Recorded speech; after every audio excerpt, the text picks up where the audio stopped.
Hello.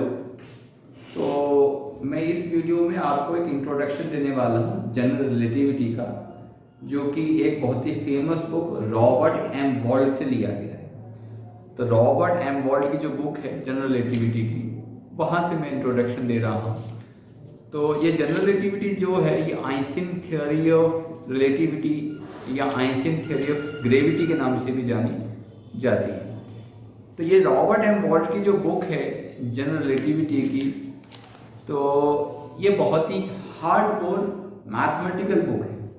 जैसे कि आप जानते हैं कि जनरल थ्योरी ऑफ रिलेटिविटी जो है वो एक थ्योरी है स्पेस टाइम एंड ग्रेविटेशन की, जो कि आइंस्टीन ने 1915 में फॉर्मुलेट की थी after the formulation of special relativity. Special relativity 1905 में फॉर्मुलेट किया था और जनरल रिलेटिविटी 1915 में फॉर्मुलेट किया था। तो जनरली ये बहुत ही डिफिकल्ट थ्योरी मानी जाती है, क्योंकि इसके अंदर एक नया जो है स्ट्रक्चर स्पेस टाइम का लोगों ने या फिर कहें आइंस्टीन ने विजुलाइज करना स्टार्ट किया। 1915 और 1905 से पहले जो स्पेस टाइम का स्ट्रक्चर था वो अलग था। स्पेस को अलग और टाइम को अलग ट्रीट किया जाता था, लेकिन after the discovery of special relativity space time एक मिली जुली आइडेंटिटी हो गई। स्पेस और टाइम को अलग अलग देख करके आइंस्टीन की स्पेशल रिलेटिविटी में एक देखा गया है। और जो जनरल रिलेटिविटी है इसके अंदर स्पेस टाइम के अंदर कर्वेचर भी स्टडी किया गया है।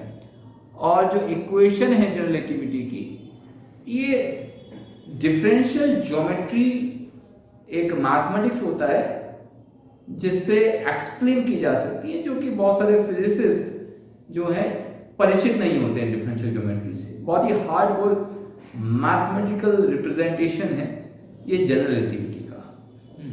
इसीलिए फिजिसिस्ट लोगों को, भौतिकविदों को इसे समझने में दिक्कत का सामना करना पड़ता है। और रॉबर्ट एम बॉल्ड की जो बुक है ये डिफरेंशियल ज्योमेट्री की अप्रोच से ही लिखी गई है।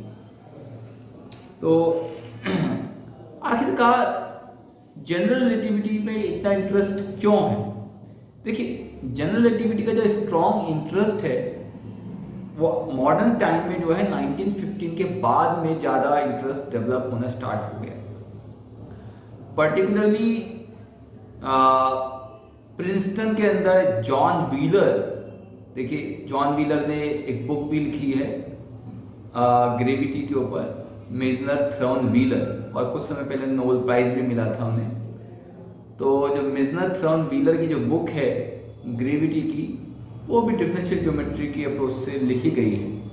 तो एक वो ग्रुप और एक लंदन में ग्रुप रहा है हर्मन बॉन्डी का। तो इन दो ग्रुप्स के जो रिसर्च वर्क हुए उसके बाद में इंटरेस्ट बहुत ज़्यादा बढ़ गया। और एक बात यह है कि 1950 के बाद में एस्ट्रोनॉमी में बहुत सारी ऐसी डिस्कवरी होने लगी जिससे जनरल रिलेटिविटी डायरेक्ट लिंक थी, या जनरल थ्योरी ऑफ रिलेटिविटी से वो डिस्कवरियां एक्सप्लेन की जा सकती थी। चाहे वो ब्लैक होल से रिलेटेड डिस्कवरी हो, कॉम्पैक्ट एक्सरे सोर्सेज ऑब्जेक्ट्स हों, पल्सर्स हो, न्यूट्रॉन स्टार की डिस्कवरी हो, और ऐसी बहुत सारी डिस्कवरीज जो है होने लगी। ठीक है, इवन फील्ड थ्योरी में जो गेज थ्योरी एक सब्जेक्ट उभर के आता है, स्पेशली पार्टिकल फिजिक्स में, और बहुत सारे लोगों ने फील्ड थ्योरी और ग्रेविटी को मिलाने की कोशिश करी, क्वांटम ग्रेविटी पे जब काम करने की कोशिश करी, फोर फंडामेंटल फोर्सेस के यूनिफिकेशन पे जब काम करना चाहा, तो स्ट्रिंग थ्योरी नाम का एक सब्जेक्ट भी आगे आया, जिसमें भी जनरल थ्योरी ऑफ रिलेटिविटी की बहुत ज़्यादा ज़रूरत पड़ती है। तो ये जो रॉबर्ट एम बॉल्ड की बुक है, इसके अंदर हार्डकोर मैथमेटिकल डिस्क्रिप्शन है जनरल थ्योरी ऑफ रिलेटिविटी का, है ना। स्पेस एंड टाइम का नोशन क्या है स्पेशल रिलेटिविटी में और जनरल रिलेटिविटी में, कैसे हम समझते हैं, है ना। और उसके साथ ही साथ में इनकी मीट्रिक क्या है, और मैथमेटिकल जितने भी ट्रीटमेंट्स हैं, जितने भी डेफिनेशंस हैं, चाहे वो मैनीफोल्ड्स को लेकर के हो, चाहे वो टेंसर फील्ड्स को लेकर के हो, वो सब इस बुक में पहले डिस्कस की गई हैं और अपेंडिक्स में भी डिस्कस की गई हैं। तो hardcore general theory of relativity में रिसर्च करने के लिए ये बुक बहुत अच्छी है। आजकल मोस्टली जो रिसर्च होती है वो न्यूमेरिकल जनरल रिलेटिविटी में होती है, मींस प्रोग्रामिंग की हेल्प से आजकल लोग काम करते हैं, क्योंकि जनरल थ्योरी ऑफ रिलेटिविटी के रिजल्ट्स इतने ज़्यादा डिफिकल्ट हैं कि एनालिटिकली सॉल्व करना काफ़ी मुश्किल हो जाता है, तो लोग प्रोग्रामिंग की हेल्प से उन्हें सॉल्व कर रहे हैं।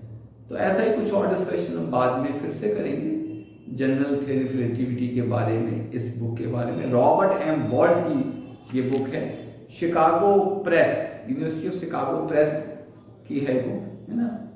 Okay, thank you.